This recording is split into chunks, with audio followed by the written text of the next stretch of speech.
அதிகாரம் 80 நட்பு ஆராய்தல். குறள் 791.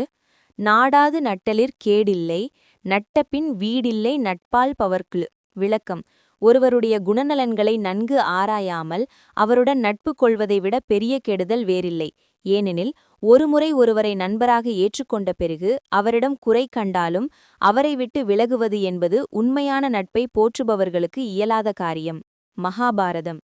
ந அபரீக்ஷ்ய கர்த்தவ்யம் மித்ரம் கேனாபி கர்ஹிதா, நஷ்டப்ரஜ்ஞோ ஹி நரகः மித்ரத்ரோஹேன யுஜ்யதே. விளக்கம்.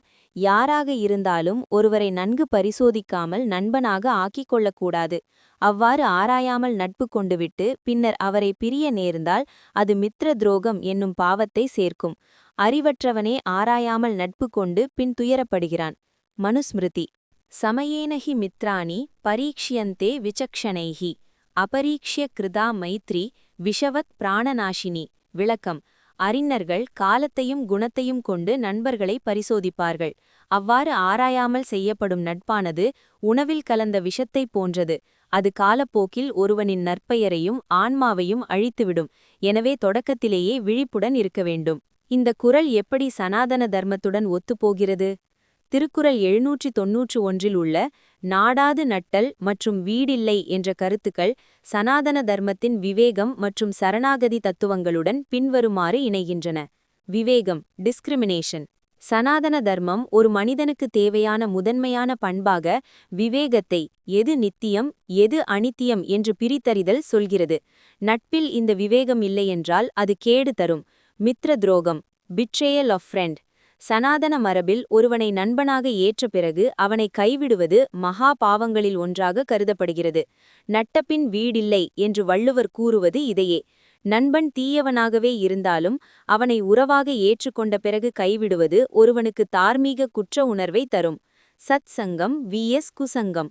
தீயவர்களுடன் சேரும் நட்பு ஒருவனை தர்மத்திலிருந்து விலக்கிவிடும்.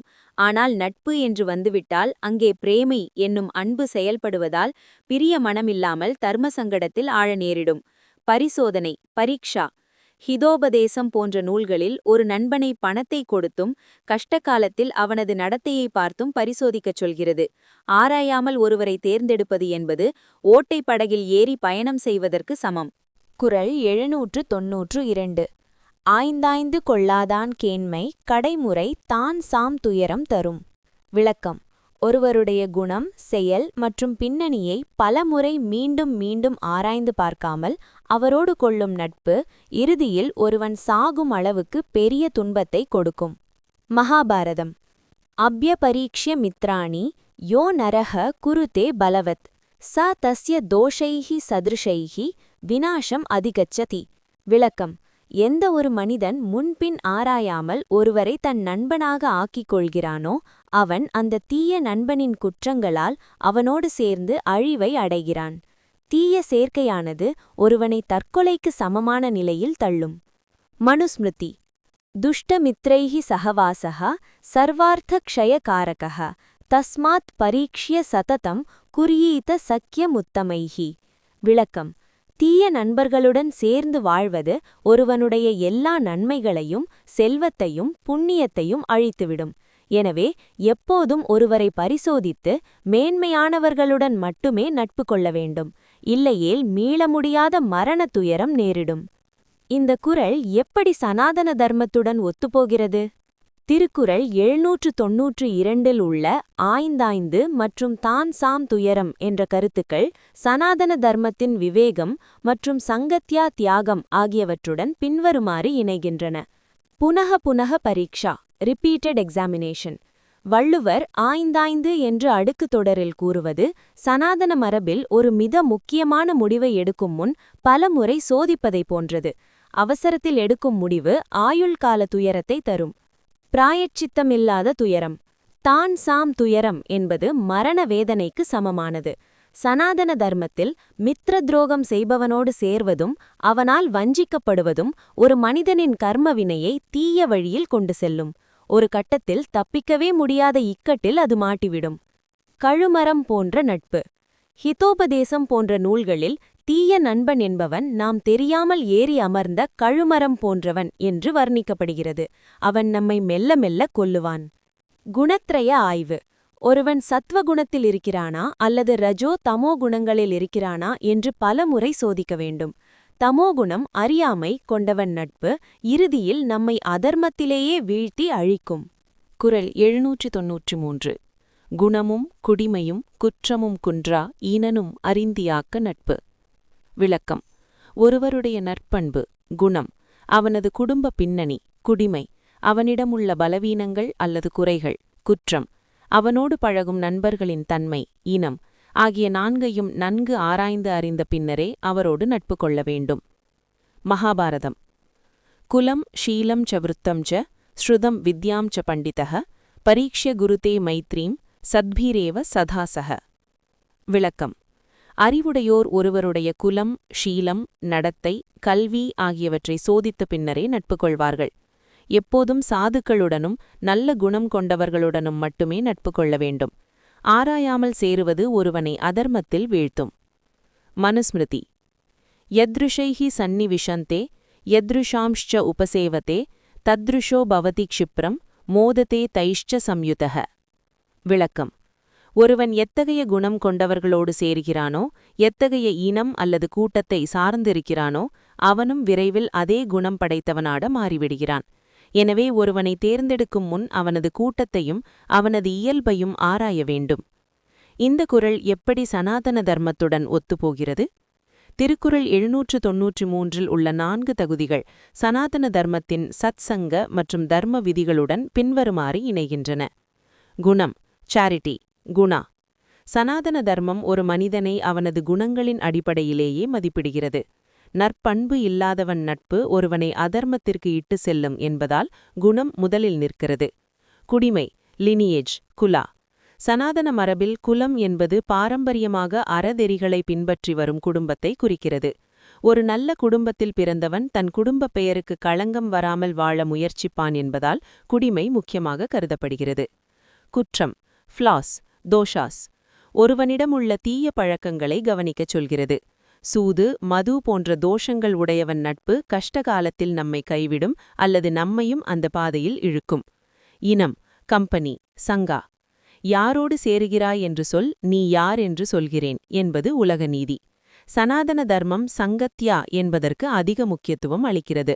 ஒருவன் நல்லவனாக இருக்கலாம், ஆனால் அவனது இனம் அல்லது கூட்டம் தீயவர்களாக இருந்தால் அந்த தீமை அவனையும் பாதிக்கும். குறள் 794. குடி பிறந்து தன்கண் பழி நாணுவானை கொடுத்தும் கொளல் வேண்டும் நட்பு. விளக்கம். நல்ல குடும்பத்தில் பிறந்து தன்மீது ஏதேனும் பழிச்சொல் வந்துவிடுமோ என்று அஞ்சி நடப்பவருடைய நட்பை நாம் ஏதேனும் ஒரு பொருளை கொடுத்தாவது விலை கொடுத்தாவது பெற்றுக்கொள்ள வேண்டும். மகாபாரதம். குலீனம் ஷீல சம்பன்னம் அப்ரமத்தம் ஜிதேந்திரியம் த்யக்த்வா அபி சர்வஸ்வம் மித்ரம் குறியீத பண்டிதः. விளக்கம். நல்ல குலத்தில் பிறந்தவனும் நற்பண்புகள் நிறைந்தவனும் விழிப்புணர்வுடன் இருப்பவனுமான ஒருவனை நண்பனாகப் பெற ஒருவன் தனது அனைத்து செல்வங்களையும் சர்வஸ்வம் தியாகம் செய்தாவது அந்த நட்பை பெற வேண்டும். அத்தகைய நண்பன் ஒரு கவசம் போன்றவன். மனுஸ்மிருதி. குலம் ச ஷீலம் ச விஜாரீயாத் பரிஹ்ருத்ய அதர்மதः லஜ்ஜா ஷீலம் ஹி யத் மித்ரம் தத்ர தர்மः சனாதனः. விளக்கம். நல்ல குடும்பப் பின்னணியும் அதர்மத்தை செய்ய அஞ்சும் வெட்கமும் கொண்டவனை நண்பனாகக் கொள்வதே சனாதன தர்மம். அத்தகையவன் ஒருபோதும் உன்னை தவறான பாதையில் விடமாட்டான். அத்தகைய நட்பை பெறுவது மகா புண்ணியம். இந்த குறள் எப்படி சனாதன தர்மத்துடன் ஒத்துப்போகிறது? திருக்குறள் 794 உள்ள பழி நாணுதல் மற்றும் கொடுத்தும் கொளல் என்ற கருத்துகள் சனாதன தர்மத்தின் ஹி மத் மற்றும் சத் சங்க மேன்மையுடன் பின்வருமாறு இணைகின்றன. ஹி, வெட்கம் மற்றும் நாணம். சனாதன தர்மத்தில் நாணம் என்பது ஒரு தெய்வீக குணம். பழிச்சொல்லுக்கு அஞ்சுபவன் ஒருபோதும் தன் நண்பனுக்கு துரோகம் செய்ய மாட்டான். ஏனெனில் அந்த பழிச்சொல் அவன் பரம்பரையே பாதிக்கும் என்று அவன் அஞ்சுவான். இதுவே உண்மையான பாதுகாப்பான நட்பு. அபிஜாத. நல்ல குடிப்பிறப்பு என்பது இங்கே செல்வத்தை சொல்லவில்லை, பாரம்பரியமாக அறநெறிகளை பின்பற்றி வரும் ஒழுக்கமான குடும்பத்தைச் சொல்கிறது. அத்தகைய குடும்பத்தில் வந்தவர்கள் தர்ம சங்கடம் வரும்போது எப்போதும் தர்மத்தின் பக்கமே நிற்பார்கள். பெரிய முதலீடு. ஒரு நல்ல நண்பனை பெறுவது என்பது நிலம் அல்லது பொன்னை விட மேலானது. எனவே கொடுத்தும் கொளல் என்பது ஒரு புத்திசாலித்தனமான ஆன்மீக மற்றும் லௌகீக முதலீடாகும். துரியோதனன் கர்ணனின் நட்பு. துரியோதனன் கர்ணனின் நட்பைப் பெற அவனுக்கு ஒரு நாடையே பரிசாக அளித்தான். கர்ணன் பழி நாணுபவன் என்பதால் இறுதி வரை துரியோதனனுக்காக தன் உயிரையே கொடுத்தான். இது நட்பின் உறுதிக்கு ஒரு வரலாற்று சான்று. குறள் 795. அழச்சொல்லி அல்லது இடித்து வழக்கறிய வல்லார் நடபு ஆய்ந்து குழல். விளக்கம். நாம் தவறு செய்யும்போது வருத்தப்படும்படி கண்டித்தும் அழச்சொல்லி கடிந்து அறிவுரை கூறியும் இடித்து உலக நடைமுறையான நல்வழியை வழக்கு அறியச் செய்ய வல்லவர்களின் நட்பை ஆராய்ந்து நாம் ஏற்றுக்கொள்ள வேண்டும். மகாபாரதம். புருஷாக பகவோ ராஜன் சததம் பிரியவாதினக அப்ரியஸ்ய ச பத்யஸ்ய பக்தா ஸ்ரோதா ச துர்லபக. விளக்கம். மன்னனே, எப்போதும் இனிமையாக பேசுபவர்கள் ஐஸ் வைப்பவர்கள் உலகில் அதிகம். ஆனால் கேட்பதற்கு வருத்தமாக இருந்தாலும் நன்மை பயக்கும் கசப்பான உண்மையைச் சொல்பவனும் பக்தா அதை பொறுமையுடன் கேட்பவனும் ஸ்ரோதா கிடைப்பது மிகவும் அரிது. அத்தகையவனே உண்மையான தோழன். மனுஸ்மிருதி. வாக்தண்டேன ததா மித்ரம் தர்ம மார்கே நியோஜயேத் ஹிதம் யத்யபி அப்ரியம் ப்ரூயாத் தத் மித்ரம் ஸ்ரேஷ்டமுச்யதே. விளக்கம். சொற்களாலே நண்பனை தண்டித்தாவது வாக்கினால் இடித்தல் அவனை தர்ம மார்க்கத்தில் ஈடுபடுத்த வேண்டும். எது நன்மையோ அது பிடிக்காததாக இருந்தாலும் அப்ரியம் அதை துணிந்து சொல்பவனே சிறந்த நண்பன் என்று போற்றப்படுகிறான். இந்த குறள் எப்படி சனாதன தர்மத்துடன் ஒத்துப்போகிறது? திருக்குறள் 795 உள்ள அழச்சொல்லி மற்றும் இடித்து என்ற கருத்துக்கள் சனாதன தர்மத்தின் ஹிதோபதேசம் மற்றும் மித்ர கிருத்தியம் ஆகியவற்றுடன் பின்வருமாறு இணைகின்றன. அப்ரிய ஹிதம் அன்பிளசன்ட் பெனிஃபிட். ஒரு மருந்து கசப்பாக இருந்தாலும் நோயை குணப்படுத்துவது போல நண்பனின் பேச்சு சில சமயம் அழ வைப்பதாக வருத்தமாக இருக்கலாம். ஆனால் அது நம் வாழ்வின் அறியாமை எனும் நோயை தீர்க்கும். இதை சனாதனம் மித்ர தர்மம் என்கிறது. வழக்கறிதல் தர்மசாஸ்திரா. வழக்கு என்பது இங்கே உலக நீதியையும் தர்மத்தையும் குறிக்கிறது. ஒரு நண்பன் சாத்திரங்கள் சொல்லும் நல்வழியை நமக்கு நினைவூட்டும் ஒரு குருவாக செயல்பட வேண்டும்.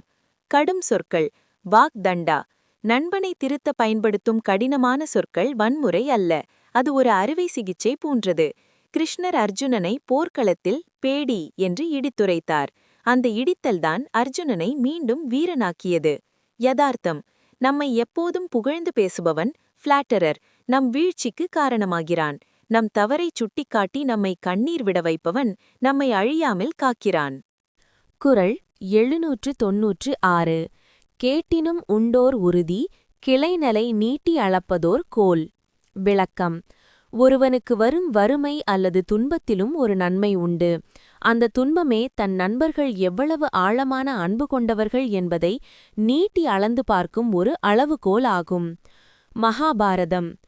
ஆபத்சு மித்ரம் ஜானீயாத் யுத்தே ஷூரம் ருணே சுச்சிம் பார்யாம் க்ஷீணேஷு வித்தேஷு துர்பிக்ஷே ச பாந்தவான். விளக்கம்.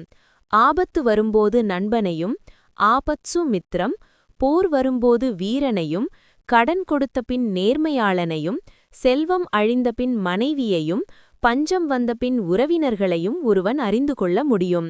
செல்வம் இருக்கும்போது அனைவரும் நண்பர்களே, வறுமையே உண்மையானவர்களை காட்டும். மனுஸ்மிருதி. பரீக்ஷ்யந்தே ஹி சுஹ்ருதோ வியசனேஷு சமுத்திதே ஏ த்யஜந்தி ந துர்காணி தே மித்ராணி சனாதனாக. விளக்கம். துன்பங்கள் வியசனேஷு சூழும்போதே நண்பர்கள் பரிசோதிக்கப்படுகிறார்கள். இக்கட்டான சூழலிலும் எவர் ஒருவரை கைவிடாமல் உடன் நிற்கிறாரோ அவரே பழமையான சனாதன உண்மையான நண்பர் ஆவார். மற்றவர்கள் நிழலை போன்றவர்கள். இந்த குறள் எப்படி சனாதன தர்மத்துடன் ஒத்துப்போகிறது? திருக்குறள் 796 உள்ள அளப்பதோர் கோல் என்ற உருவகம் சனாதன தர்மத்தின் மித்ர பரீக்ஷா தத்துவத்துடன் பின்வருமாறு இணைகிறது. ஆபத்கால தர்மம். சனாதன மரபில் ஆபத்து என்பது ஒரு சோதனை களம். இறைவன் ஒருவனுக்கு துன்பத்தை தரும்போது அவன் யாரையும் இழக்க செய்யவில்லை, மாறாக போலியானவர்களை அவனிடமிருந்து பிரிக்கிறான். இதையே வள்ளுவர் உறுதி என்கிறார். அளவுகோல் அல்லது மானதண்டம். ஒரு தங்கத்தை நெருப்பிலிட்டு மாற்று அறிவது போல ஒரு நண்பனை துன்பம் என்னும் நெருப்பிலிட்டு அவனது அன்பின் தூய்மையை அறியலாம். செல்வம் இருக்கும்போது வரும் நண்பர்கள் சுயநலவாதிகள், செல்வம் போனபின் இருப்பவர்கள் சுஹ்ருத்கள். குசேலன் கிருஷ்ணர். குசேலர் வறுமையில் வாடியபோது அவரிடம் எதுவுமே இல்லை. அந்த கேடு என்ற வறுமைதான் கிருஷ்ணரின் நட்பு எவ்வளவு உயரியது என்பதை உலகிற்கு அளந்து காட்டிய கோலாக அமைந்தது. பிராரப்த கர்மா. கஷ்டங்கள் வருவது கர்ம வினையால் இருக்கலாம். ஆனால் அந்த கஷ்டத்தில் யார் கூட இருக்கிறார்கள் என்பது அந்த மனிதன் சம்பாதித்த புண்ணியத்தின் அடையாளம். குறள் 797. ஊதியம் என்பது ஒருவர்க்கு பேதையார் கேண்மை ஒரீஇ விடல். விளக்கம்: ஒருவன் அடையக்கூடிய மிகப்பெரிய லாபம் ஊதியம் எதுவென்றால், அறிவில்லாத மூடர்களுடன் தான் கொண்டுள்ள நட்பை முற்றிலும் கைவிட்டு அவர்களிடமிருந்து விலகிவிடுவதுதான். மகாபாரதம். அமித்ரம் பிராங்யம் ஆசாத்ய கிருதம் தர்மேன பண்டிதः நதும் மித்ரம் அபுத்திக்யம் பேதையா சம்யுதம் த்யஜேத். விளக்கம்: ஒரு அறிவாளி உன் எதிரியாக இருந்தாலும் அவனிடம் தர்மம் இருக்கும். ஆனால் புத்தியில்லாத ஒரு மூடனை நண்பனாக வைத்திருப்பதை விட அவனிடமிருந்து விலகி இருப்பதே உனக்கு நலம். மூடனின் நட்பு ஒருபோதும் நன்மையை தராது. அவனிடமிருந்து பிரிவதே உனக்கு கிடைக்கும் வெற்றி. மனுஸ்மிருதி. சம்சர்கசு வினிர்முக்தः பேதைஹ சஹன சம்பசேத் த்யஜேத் அஜ்ஞான சம்பர்க்கம் ச ஊதிய சனாதனः. விளக்கம்: அறியாமையில் இருக்கும் மூடர்களுடன் சேர்வதை தவிர்க்க வேண்டும். அத்தகையவர்களுடன் தொடர்பை முறித்துக் கொள்வதே ஒருவனுக்கு கிடைக்கும் நிலையான சனாதன செல்வம் அல்லது ஊதியமாகும். ஏனெனில் மூடர்களின் சேர்க்கை ஒருவனின் நற்பெயரையும் புண்ணியத்தையும் அழிக்கும். இந்த குறள் எப்படி சனாதன தர்மத்துடன் ஒத்துப்போகிறது? திருக்குறள் 797 உள்ள ஊதியம் மற்றும் ஒரீஇ விடல் என்ற கருத்துகள் சனாதன தர்மத்தின் குசங்க தியாகம் பேட் கம்பெனி அவாய்டன்ஸ் என்ற தத்துவத்துடன் பின்வருமாறு இணைகின்றன. தியாகமே ஊதியம். பொதுவாக லாபம் என்றால் ஒரு பொருளை சேர்ப்பது என்ற அர்த்தம். ஆனால் சனாதன தர்மத்தில் தேவையற்ற அல்லது தீங்கு விளைவிக்கும் விஷயங்களை தியாகம் செய்வதே ஆத்ம லாபம், ஆன்மீக லாபம் எனப்படும். வள்ளுவர் மூடர்களின் நட்பை விடுவதையே அந்த லாபமாக கருதுகிறார். அஞ்ஞானம், இக்னரன்ஸ். சனாதன மரபில் பேதைமை என்பது அறியாமை. அஞ்ஞானிகளுடன் சேரும்போது அவர்களது அறியாமை நமக்கும் தொற்றிக்கொள்ளும். ஒரு அறிவாளி செய்யும் தீமையை விட ஒரு மூடன் அறியாமையினால் செய்யும் தீமை மிகப்பெரிய பாதிப்பை ஏற்படுத்தும். பிராயச்சித்தம். தீயவர்களுடன் சேர்ந்து பாவத்தை சம்பாதிப்பதை விட அவர்களை விட்டு விலகி அந்த பாவம் வராமல் தடுப்பதே ஒருவனுக்கு கிடைக்கும் மிகப்பெரிய வரப்பிரசாதம். நிழல் உதாரணம். மூடர்களின் நட்பு ஒருவன் நடக்க நடக்க அவனை தொடரும் அவனது கருப்பு நிழலை போன்றது. அது அவனுக்கு எந்த பயனும் தராது. மாறாக அவன் மீதே கரை பிடிந்திருப்பது போல காட்டும். அதை வெட்டி எறிவதே புத்திசாலித்தனம். குறள் 798. உள்ளற்க உள்ளம் சிறுகுவ கொள்ளற்க அல்லற்கண் ஆற்றறுப்பார் நட்பு. விளக்கம்: தன் ஊக்கத்தை குறைக்கக்கூடிய தாழ்வான எண்ணங்களை ஒருவன் நினைக்கவே கூடாது. அதேபோல் தனக்கு ஒரு துன்பம் வரும்போதே இடையில் கைவிட்டு விலகி செல்பவர்களின் நட்பை ஒருபோதும் கொள்ளக்கூடாது. மகாபாரதம். யஸ்து சம்பத்சு மித்ரம் ஸ்யாத் ஆபத்சுச்ச விமுஞ்சதி ந தத் மித்ரம் விஜானீயாத் த்யஜேத் அப்ராமதஸ்தம் த்வரிதம். விளக்கம்: செல்வம் இருக்கும்போது நண்பனாக இருந்துவிட்டு ஆபத்து வந்தவுடன் விலகி செல்பவனை நண்பன் என்று ஒருபோதும் நினைக்காதே. அத்தகையவன் ஒரு நச்சு பாத்திரத்திற்குச் சமம். அவனை உடனடியாக கைவிடுவதே புத்திசாலித்தனம். உன் ஆத்ம பலத்தை குறைப்பவர்களிடம் எச்சரிக்கையாக இரு. மனுஸ்மிருதி. வியசனே யோன சகாயக ச மித்ர நாமதாரகக தஸ்ய சம்பர்க்க மாத்ரேன புண்ணியம் க்ஷீயத்தே நிச்சயம். விளக்கம்: துன்ப காலத்தில் வியசனே உதவியாக இல்லாதவன் பெயரளவிற்கு மட்டுமே நண்பன்.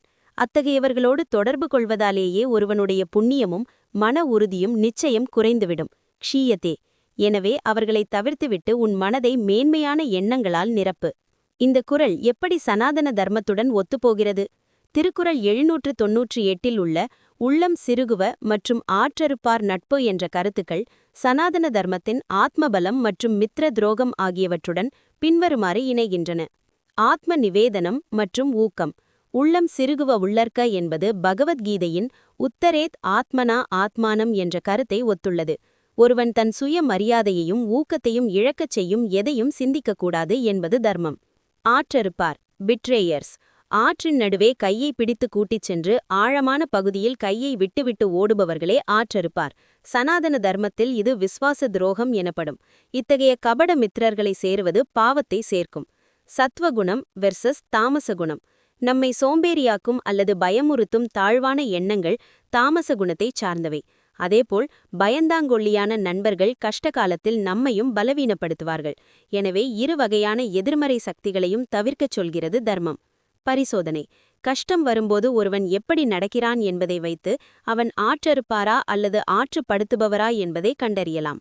குறள் 799. கெடுங்காலை கைவிடுவார் கேண்மை, அடுங்காலை உள்ளினும் உள்ளம் சுடும்.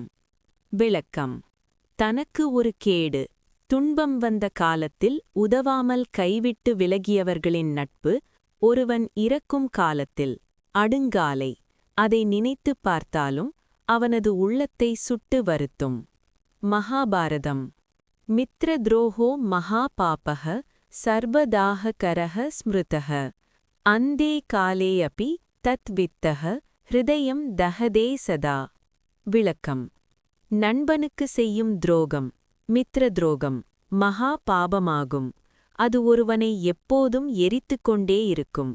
மரண காலத்தில் அந்தே காலே கூட அந்த துரோகத்தின் நினைவு நெருப்பில் பட்டது போல இதயத்தை சுட்டுக்கொண்டே இருக்கும்.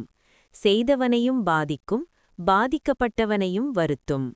மனுஸ்மிருதி. விஸ்வாச காதினோ லோகே நரா நரககாமினஹ தத் மித்ர ஸ்மரணாம் துக்கம் ஷல்யவத் ஹிருதயே ஸ்திதம். விளக்கம். நம்பிக்கை துரோகம் செய்பவர்கள் நரகத்தை அடைவார்கள். கஷ்டகாலத்தில் கைவிட்ட நண்பனின் நினைவானது இதயத்தில் தைத்த முள் போல இருக்கும். அந்த ரணம் சாகும் வரை ஆறாது, நினைக்கும்போதெல்லாம் வலியை தரும். இந்த குறள் எப்படி சனாதன தர்மத்துடன் ஒத்துப்போகிறது? திரிகுறள் 799 உள்ள உள்ளம் சுடும் என்ற கருத்து சனாதன தர்மத்தின் மித்ரதுரூப பாதகம் மற்றும் மரணகால ஸ்மரண, மரணகால நினைவுகள் தத்துவங்களுடன் பின்வருமாறு இணைகிறது. மித்ர துரோகம். சனாதன தர்மத்தில் பஞ்சமா பாதகங்களுக்கு இணையாக மித்ர துரோகம் கருதப்படுகிறது. கஷ்டகாலத்தில் ஒருவன் கையை விடுவது என்பது அவனை மரணத்திற்கு தள்ளுவதற்கு சமம். அந்த செயலின் தாக்கம் ஆன்மாவில் ஆழமாக பதிந்துவிடும். அடுங்காலை, மோமெண்ட் ஆஃப் டெத். சனாதன மரபில் ஒருவன் இறக்கும்போது என்ன நினைக்கிறானோ அதுவே அவனது அடுத்த பிறவியை அல்லது மனநிலையை தீர்மானிக்கிறது. அந்த புனிதமான நேரத்தில் கூட ஒரு துரோகியின் நினைவு வந்து மனதை சுடுகிறது என்றால் அந்த ஏமாற்றம் எவ்வளவு கொடுமையானது என்பதை உணரலாம். ஹிருதய தாகம், ஹார்ட்ஸ் பர்னிங். உள்ளம் சுடும் என்பதை வடமொழியில் ஹிருதய தாகம் என்பார்கள். இது நெருப்பால் வரும் சூடல்ல, நம்பிக்கை துரோகத்தால் வரும் மன உளைச்சல். கர்மவினையின்படி ஒருவன் செய்த தர்மங்களை விட அவனுக்கு இழைக்கப்பட்ட அநீதியே அவனது கடைசி கால நிம்மதியை குலைக்கும். யதார்த்தம். நாம் நல்ல நிலையில் இருக்கும்போது பல நண்பர்கள் இருப்பார்கள். ஆனால் கெடுங்காலை என்பது ஒரு வடிகட்டி போன்றது. அப்போது வெளியேறுபவர்கள் நண்பர்கள் அல்ல, அவர்கள் நம் நிழலை போன்றவர்கள். சூரியன் மறையும்போது நிழலும் மறைந்துவிடும். குறள் 800. மறவுக மாசற்றார் கேண்மை ஒன்றீத்தும் ஒருவக ஒப்பிலார் நட்பு. விளக்கம். குற்றமற்ற தூய பண்புடையவர்களின் நட்பை தேடிச் சென்று அவரோடு பொருந்துக. நற்பண்பு இல்லாதவர்களின் நட்பை அவர்களுக்கு ஏதேனும் ஒரு பொருளை கொடுத்தாவது கைவிட்டு விலகுக. மகாபாரதம். சன்மித்ரம் ஆஸ்ரயேத் நித்யம் அசன்மித்ரம் த்யஜேத் புதஹ தானேன ஆபி வினிர்முக்தஹ குசம்காத் ச சுகீ பவேத். விளக்கம். அறிவாளி எப்போதும் நல்ல நண்பர்களை அண்ட வேண்டும், தீய நண்பர்களை விலக்க வேண்டும். ஒருவனுக்கு தீய நட்பு இருக்குமானால் ஏதேனும் தானம் கொடுத்தாவது அந்த தீய சேர்க்கையிலிருந்து விடுபடுபவனே எப்போதும் சுகமாக இருப்பான். மனுஸ்மிருதி. யத்கிஞ்சித் அபி தத்தத்வா பி த்யஜேத நார்ய சங்கமம் ஸ்ரேயஹ் ஹி சாது சம்யுகம் நது பாபைஹி சஹாசனம். விளக்கம்: எதையாவது கொடுத்தாவது பண்பற்றவர்களின் தொடர்பை தியாகம் செய்ய வேண்டும். நல்லவர்களுடன் சேர்ந்திருப்பதே ஒருவனுக்கு நன்மையை தரும். பாவிகளுடன் அமர்ந்திருப்பது ஒருபோதும் நலம் பயக்காது. இந்த குறள் எப்படி சனாதன தர்மத்துடன் ஒத்துப்போகிறது?